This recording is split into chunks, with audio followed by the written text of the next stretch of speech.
दोस्तों, एक रात रुद्र को एक अनजान गांव से मदद के लिए फ़ोन आता है। जब वो वहां पहुंचता है तो उसे पता चलता है कि जिस मरीज का इलाज करने वो आया है वो कई साल पहले मर चुका है। गांव के लोग कुछ छिपा रहे हैं। हवेली में अजीब घटनाएं हो रही हैं और सफ़ेद आंखों वाली एक रहस्यमय औरत उसका पीछा कर रही है। आखिर दोस्तों, उस गांव में क्या हुआ था?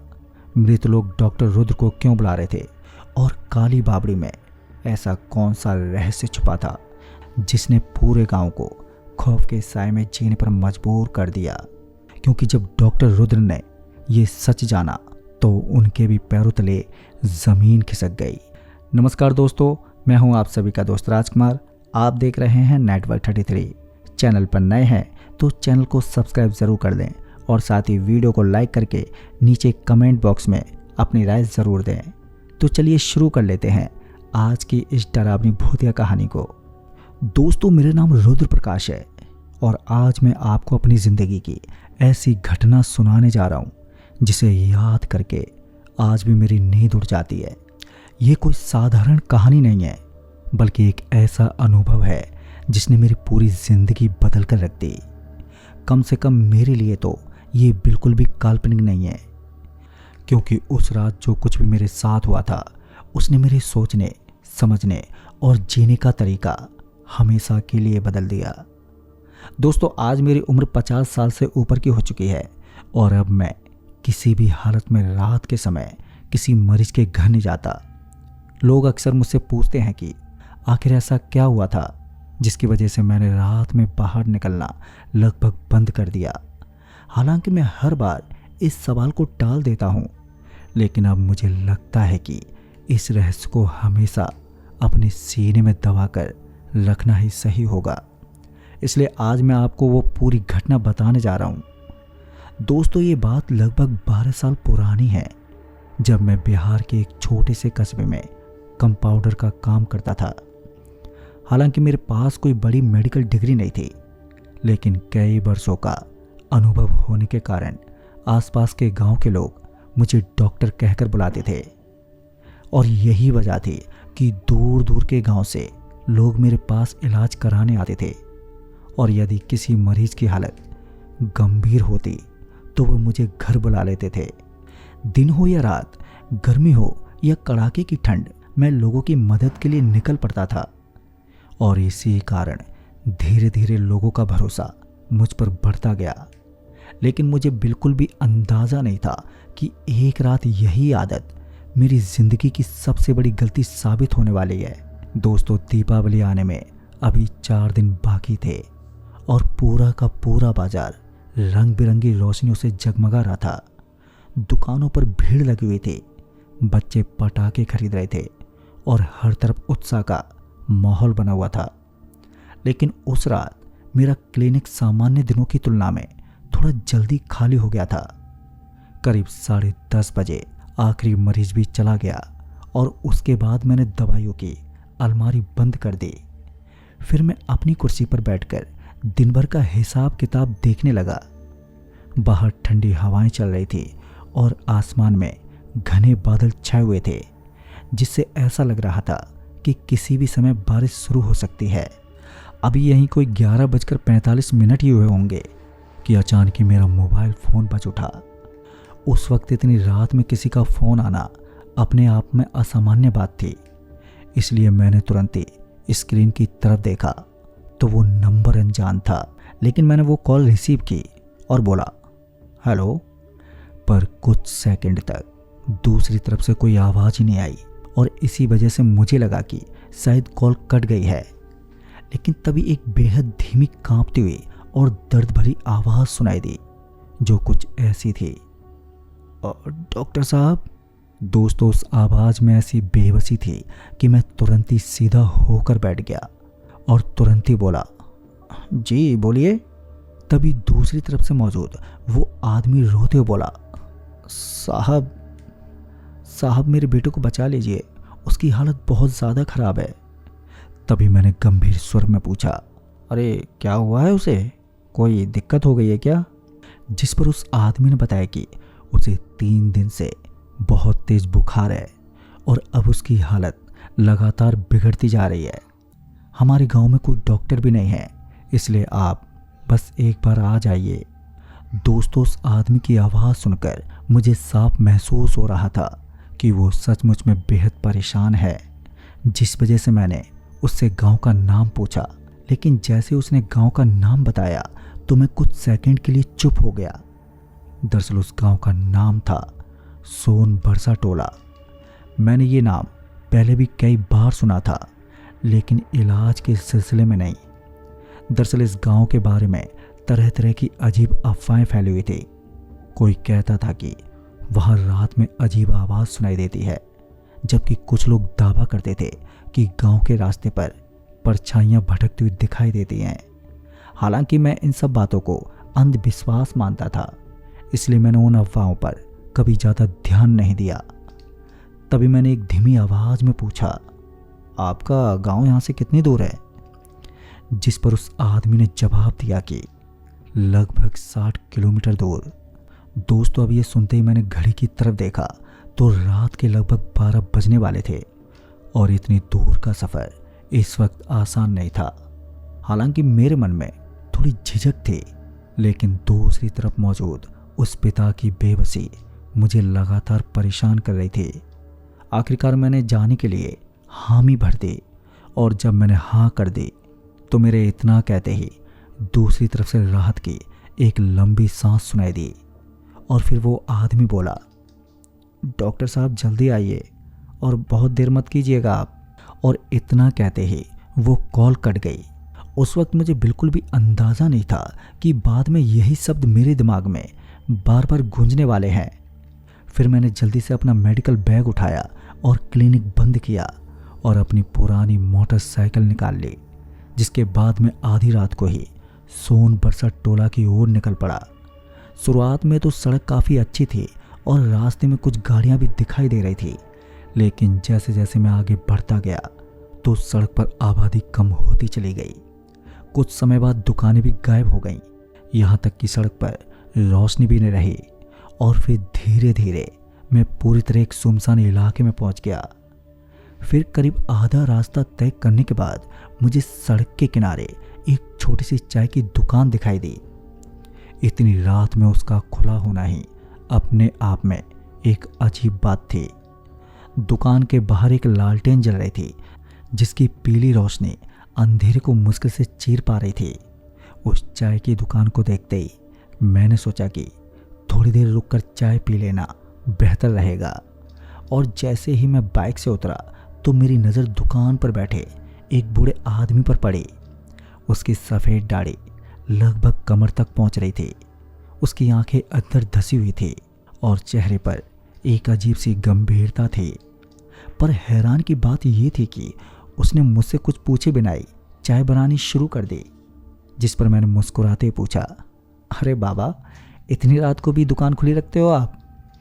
पहले तो वो कुछ क्षण चुप रहा और फिर जाकर बोला, कुछ लोग रास्ता भटक जाते हैं ना, इसीलिए। दोस्तों, उस बूढ़े आदमी का जवाब सुनकर मुझे थोड़ा अजीब ज़रूर लगा, लेकिन मैंने ज़्यादा ध्यान नहीं दिया। तभी मैंने चाय पीते पीते यूं ही सोन बरसा टोला का नाम ले लिया।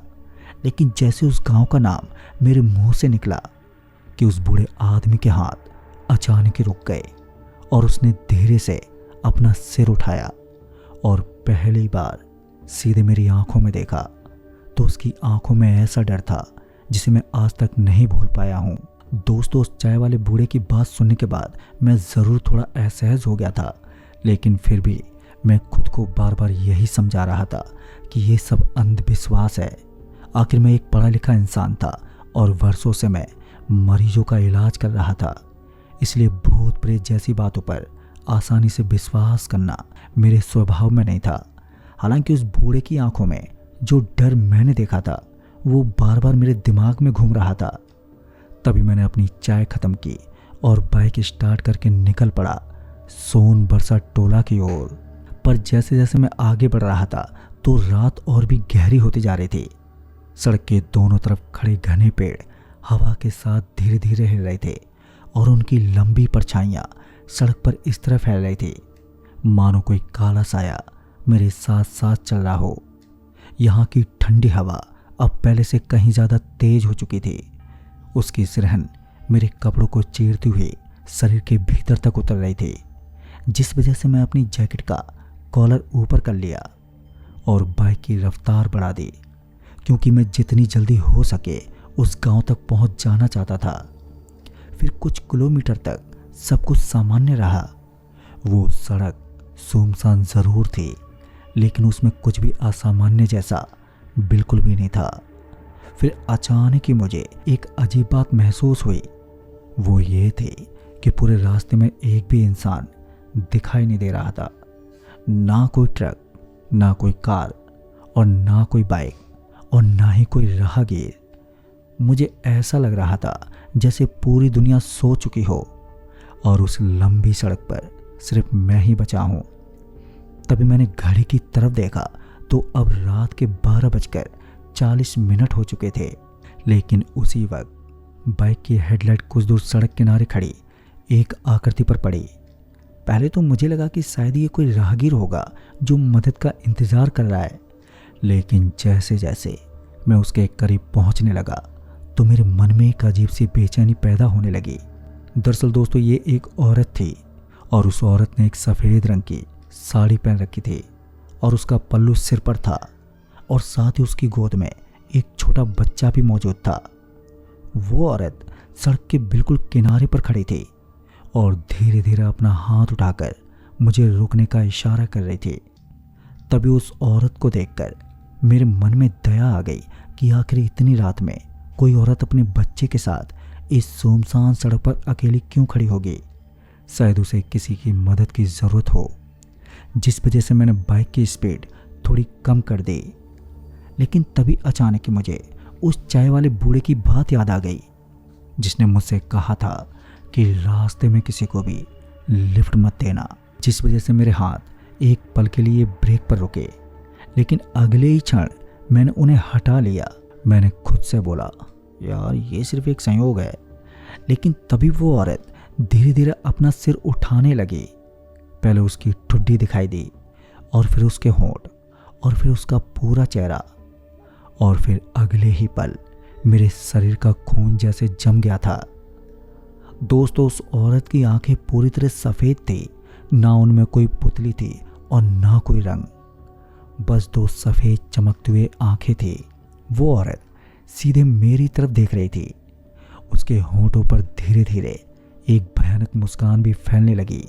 फिर दोस्तों, मैं इस दृश्य को समझने की कोशिश ही कर रहा था कि तभी उसकी गोद में पड़ा वो बच्चा भी मेरी तरफ घूरने लगा और उसकी आंखें भी बिल्कुल वैसी ही थी जैसे कि उस औरत की थी।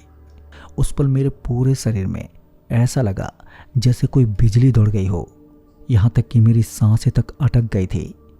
मेरा दिल इतनी तेजी से धड़कने लगा कि उसकी आवाज़ मुझे अपने कानों तक सुनाई देने लगी।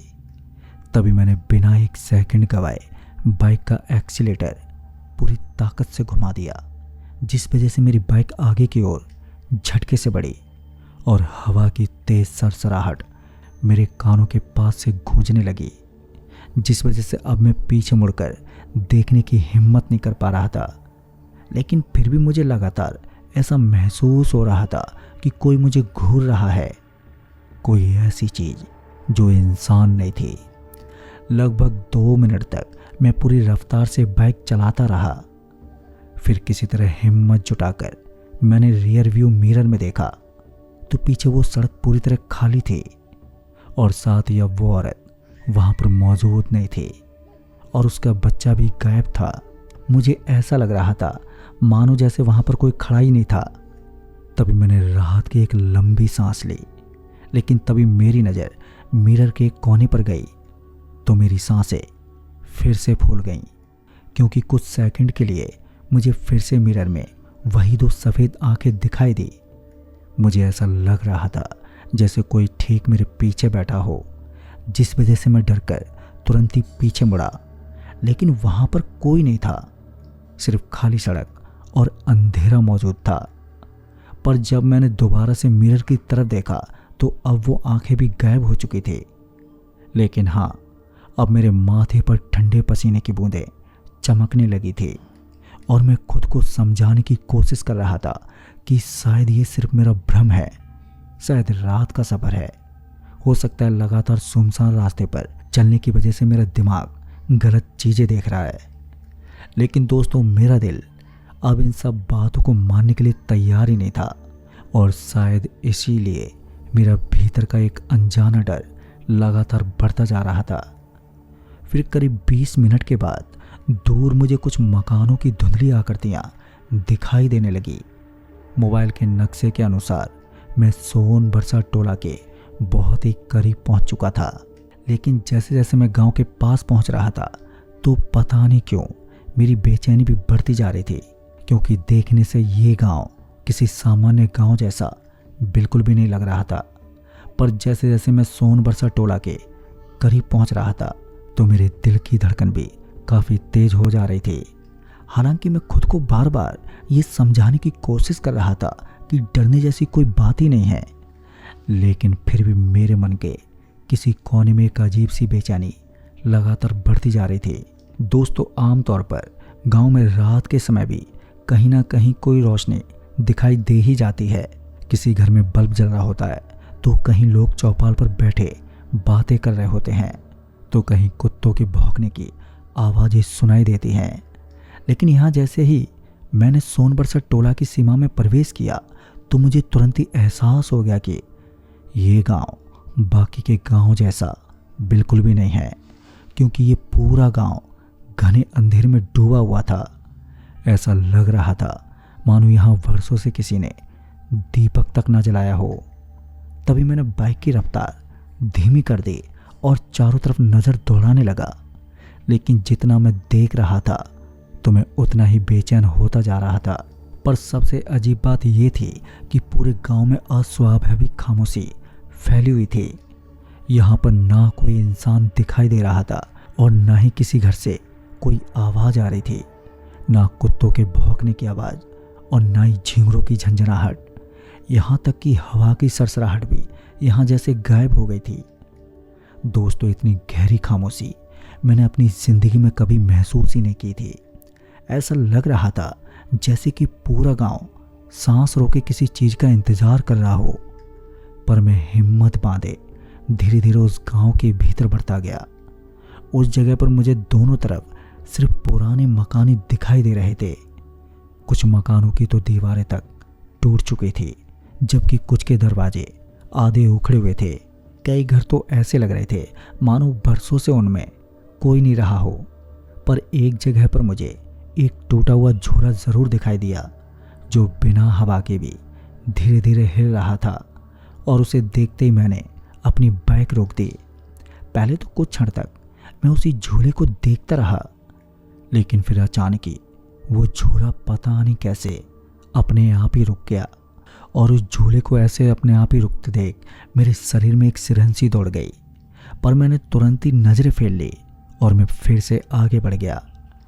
फिर करीब 5 मिनट बाद मुझे दूर एक पीली रोशनी दिखाई दी। यहाँ पर पूरा गांव इस वक्त घने अंधेरे में डूबा हुआ था, लेकिन वो एकमात्र एक जगह ऐसी थी जहाँ रोशनी जल रही थी। और उस रोशनी को देखते ही मेरे मन में थोड़ी राहत आई और मैंने मन ही मन कहा, चलो कम से कम यहाँ कोई तो है। फिर मैं उसी दिशा में बढ़ने लगा और जैसे जैसे मैं उसके करीब पहुँचा तो मुझे एहसास हुआ कि वो कोई साधारण मकान नहीं था, बल्कि वो एक विशाल सी पुरानी हवेली थी। दोस्तों, उस हवेली के चारों तरफ ऊंची दीवारें काफ़ी लंबी लंबी बनी हुई थी और मुख्य दरवाजे के दोनों ओर पत्थर के टूटे हुए शेर खड़े थे। उस हवेली को देखकर ऐसा लग रहा था मानो वो किसी दूसरे ज़माने की इमारत हो। उसकी खिड़कियां बेहद पुरानी थी, दीवारों पर नमी के काले निशान थे और छत के कई हिस्से भी टूट चुके थे। पर फिर भी वहाँ एक अजीब सी चमक दिखाई दे रही थी। तभी मैंने धीरे से अपनी बाइक आगे बढ़ाई और उस हवेली के मुख्य दरवाजे तक पहुँच गया। लेकिन जैसे ही मेरी हेडलाइट दरवाजे पर पड़ी तो मेरा दिल एक बार फिर तेजी से धड़कने लगा, क्योंकि अब वहाँ पर 2 आदमी खड़े थे। पहली नज़र में तो वे आदमी मुझे किसी मूर्तियों की तरह लगे, क्योंकि वे आदमी बिल्कुल स्थिर और शांत खड़े थे। इतने स्थिर कि मानो सांस भी ना ले रहे हों। फिर जब मेरी बाइक उनके सामने जाकर रुकी तब भी उन आदमियों ने मुझे कोई प्रतिक्रिया नहीं दी। ना कोई मुस्कान, ना कोई हलचल और ना कोई सवाल। वो बस मुझे एकटक घूरते रहे। उनकी आंखें भी बड़ी अजीब तरह से खाली दिखाई दे रही थी, लेकिन कुछ देर तक मैं भी उन्हें देखता रहा। और फिर जब मुझे लगा कि इनसे कुछ पूछना चाहिए तो फिर मैंने हिम्मत करके कहा, मैं डॉक्टर रुद्र हूँ, क्या मुझे यहीं पर बुलाया गया है? तभी उन दोनों आदमियों ने एक साथ अपना सिर हिलाया, लेकिन उन्होंने अपने मुंह से एक शब्द तक नहीं बोला। तभी उनमें से एक ने धीरे से हाथ उठाया और हवेली के भीतर जाने का इशारा किया। उसकी उंगलियां अस्वाभाविक रूप से पतली और पीली थी। मुझे उसके हाथ देखकर ही बड़ा अजीब सा महसूस हुआ, पर फिर भी मैं अपना मेडिकल बैग उठाकर अंदर चला गया। और जैसे ही मैंने हवेली के अंदर कदम रखा तो मेरे शरीर में एक ठंड की एक लहर फिर से दौड़ गई, क्योंकि अंदर का तापमान बाहर से कहीं ज़्यादा ठंडा था। मानो पूरे घर में वर्षों से कोई धूप ही ना आई हो। उस घर की दीवारों पर पुराने ज़माने की तस्वीरें टंगी हुई थी। लकड़ी का भारी फर्नीचर रखा हुआ था, लेकिन यहाँ के पूरे वातावरण में एक अजीब सी नमी और सड़ान की गंध फैली हुई थी। वो गंध मुझे अस्पताल के किसी मुर्दा घर की याद दिला रही थी। पर मैं फिर भी धीरे धीरे आगे बढ़ा, और जब थोड़ा और अंदर गया तो मुझे ऊपर की मंजिल से किसी के चलने की आवाज़ सुनाई दी। मुझे ऐसा लग रहा था जैसे कोई भारी कदमों से लकड़ी के फर्श पर कोई चल रहा हो। और उस आवाज़ को सुनते ही मैंने सिर उठाकर ऊपर देखा तो वहाँ कोई भी दिखाई नहीं दिया, और वो आवाज़ भी आनी अचानक ही बंद हो गई। और फिर पूरे घर में वही खामोशी फैल गई। फिर उसी वक्त सामने के अंधेरे गलियारे से एक बूढ़ा आदमी बाहर आया। उस आदमी को देखते मुझे एहसास हुआ कि शायद यही वो व्यक्ति है जिसने मुझे फ़ोन किया था। उसका चेहरा बेहद पीला था, आंखों के नीचे गहरे काले घेरे थे, और उसके चेहरे पर ऐसी उदासी थी जैसे मैंने पहले कभी किसी इंसान में नहीं देखी थी। तभी वो धीरे धीरे मेरे पास आया और फिर बेहद धीमी आवाज़ में बोला, आइए डॉक्टर साहब, हम आपका ही इंतज़ार कर रहे थे। दोस्तों, उस आदमी की आवाज़ सुनकर मेरे मन में फिर वही अजीब सी बेचैनी पैदा हुई, क्योंकि उसके शब्दों में राहत नहीं थी, बल्कि ऐसा लग रहा था जैसे वो किसी बहुत पुराने इंतज़ार के ख़त्म होने की बात कर रहा हो। पर मैं उसके पीछे पीछे चलने लगा, लेकिन तभी मेरी नज़र दीवार पर टंगी एक पुरानी तस्वीर पर गई। उस तस्वीर में लगभग 50 लोग खड़े थे और वो सभी मुस्कुरा रहे थे, लेकिन उस तस्वीर के नीचे मोटे अक्षरों में लिखा था, सोनबरसा टोला परिवार दीपावली उत्सव, और उसके नीचे एक तारीख भी लिखी हुई थी, 17 अक्टूबर 2018। मैं कुछ क्षण तक उस तस्वीर को देखता रहा, और फिर अचानक ही मुझे ऐसा लगा कि उस तस्वीर में खड़ा एक आदमी मुझे घूर रहा है। और जब मैंने ध्यान से देखा तो वो आदमी तस्वीर के बिल्कुल बीचों बीच खड़ा था। उसकी उम्र लगभग 20 से 22 साल की होगी। उसके चेहरे पर एक मुस्कान थी, लेकिन उसकी आंखें, मुझे ऐसा लगा जैसे उसकी आंखें बाकी लोगों से बिल्कुल अलग हैं, मानो वो सीधे मेरी तरफ देख रहा हो। मैं उस तस्वीर के और भी करीब जाने वाला था कि तभी वो बूढ़ा आदमी बोला, डॉक्टर साहब उधर नहीं, मरीज ऊपर है। उस आदमी की आवाज़ सुनकर मैं एकदम से चौंक गया। तभी मैंने जल्दी से उस तस्वीर से अपनी नज़र हटाई और मैं उसके पीछे चल पड़ा। लेकिन ना जाने क्यों उस तस्वीर में खड़े आदमी का चेहरा मेरे दिमाग में अटक गया था, और मुझे बिल्कुल अंदाज़ा नहीं था कि कुछ ही मिनटों बाद मैं उसी आदमी से फिर मिलने वाला हूँ, जिसे इस दुनिया से गए हुए 12 साल हो चुके थे। और फिर मैं उस बूढ़े आदमी के पीछे पीछे सीढ़ियाँ चढ़कर ऊपर तक पहुँचा।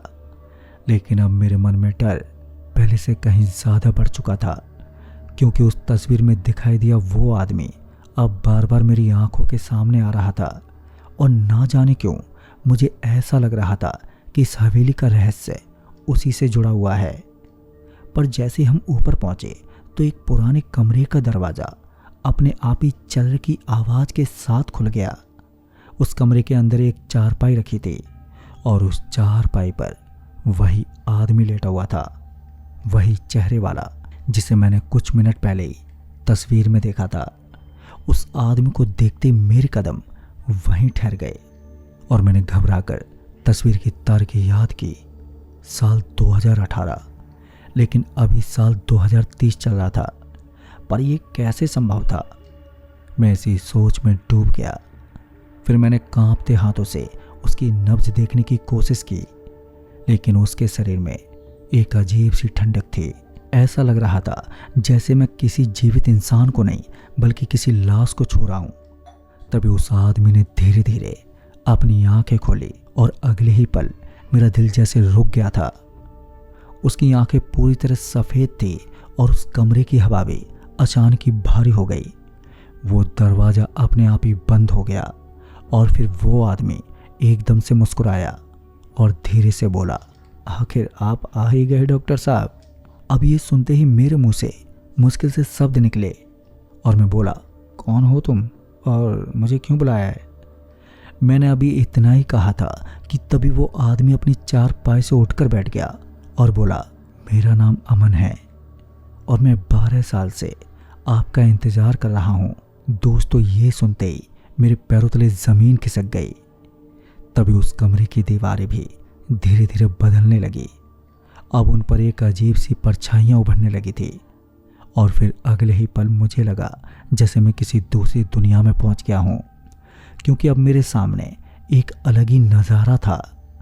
दरअसल अब मेरे सामने एक बस खड़ी थी जिसमें गांव के कुछ लोग बैठे हुए थे, बच्चे, बूढ़े, औरतें, और वो आदमी भी उन सभी के साथ मौजूद था जिसका नाम अमन था।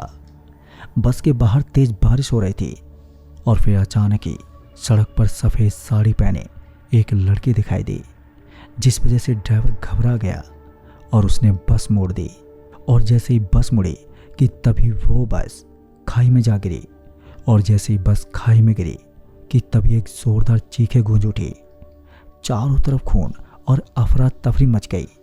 घायल लोग मदद के लिए चिल्लाने लगे, लेकिन रात भर उन्हें बचाने कोई नहीं आया और एक एक करके सभी लोगों की सांसें टूटती चली गईं। लेकिन दोस्तों, सबसे आखिर में अमन ने दम तोड़ा, पर मरने से पहले उसने एक बात कही थी, काश कोई हमारी पुकार सुन लेता। और फिर देखते ही देखते वो दृश्य समाप्त हो गया और मैं फिर से उस हवेली में आ गया।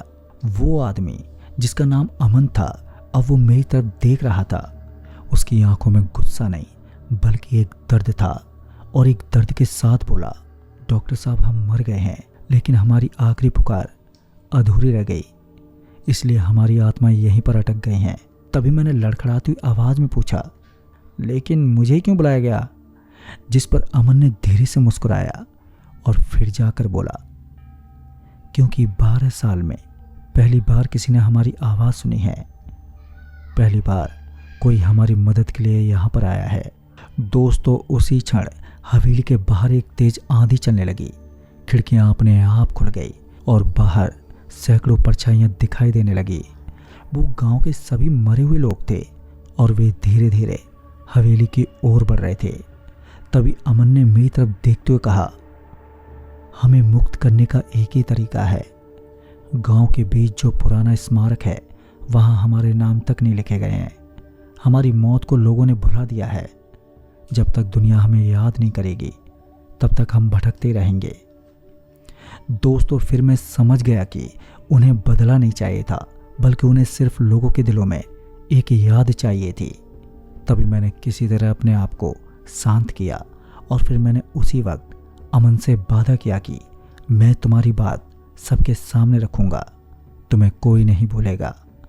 ये सुनते ही अमन की आंखों में आज पहली बार उसे शांति महसूस हुई और फिर जैसे मैंने ये वादा किया कि पूरी हवेली रोशनी से जगमगा गई। बाहर खड़ी सभी आत्माओं के शरीर चमकने लग गए। उनके चेहरों से अब दर्द गायब होने लगा। जो बच्चे थे वो अब मुस्कुरा रहे थे और जो बुजुर्ग थे उनकी आंखों में बहुत ज़्यादा संतोष था। औरतों के चेहरे भी बेहद शांत हो गए और फिर धीरे धीरे वे सभी एक प्रकाश में बदलने लगे। अमन सबसे आखिर में खड़ा था। उसने मेरी तरफ देखकर कहा, धन्यवाद डॉक्टर साहब, अब हमें घर जाने का रास्ता मिल गया है। फिर इसके बाद उसका शरीर भी उजाले में बदल गया और अगले ही पल वो हमेशा के लिए गायब हो गया। फिर अगली सुबह जब मेरी आंख खुली तो मैं गांव के बाहर सड़क के किनारे पर पड़ा हुआ था। आसमान में सूरज निकल चुका था। मेरे चारों तरफ सामान्य माहौल था। ना कोई हवेली दिखाई दे रही थी और ना कोई आत्मा और ना ही कोई रहस्यमयी आवाज़। मैं तुरंत ही गांव के अंदर गया, लेकिन जहां रात में विशाल हवेली खड़ी थी, अब वहां पर सिर्फ एक खंडर खड़ा था। तभी लोगों ने बताया कि वो जगह पिछले 12 सालों से वीरान पड़ी है और वहां कोई रहने नहीं आता। और जब मैंने दुर्घटना के बारे में पूछा तो गांव के बुजुर्गों ने सिर झुका लिया, क्योंकि वो हादसा सच था और उसमें सचमुच पूरे गांव के कई लोग मारे गए थे। फिर कुछ महीनों के बाद गांव वालों ने दुर्घटना में मारे गए सभी लोगों की याद में एक स्मारक बनवाया और उस पर हर मृत व्यक्ति का नाम लिखा गया। सबसे ऊपर अमन का नाम था। और फिर उस दिन के बाद से सोनबरसा टोला में कभी किसी ने सफ़ेद आंखों वाली औरत को बिल्कुल भी नहीं देखा और ना हवेली में किसी ने कोई आवाज़ सुनी और ना किसी आत्मा के दिखाई देने की कोई खबर सुनी। लेकिन आज भी जब दीपावली की रात आती है और कहीं दूर से हवा की सरसराहट सुनाई देती है तो मुझे अमन की वो बात याद आ जाती है। दुनिया में सबसे बड़ा डर भूत नहीं होते, बल्कि किसी की मदद की पुकार सुनकर भी चुप रह जाना होता है। तो दोस्तों, इस कहानी में बस इतना ही। कहानी आपको पसंद आई हो तो वीडियो को लाइक शेयर कमेंट ज़रूर कर दें। तो मैं आपका दोस्त राजकुमार जल्द ही मिलूँगा ऐसी एक और डरावनी भूतिया घटना के साथ। तब तक के लिए बाय एंड टेक केयर।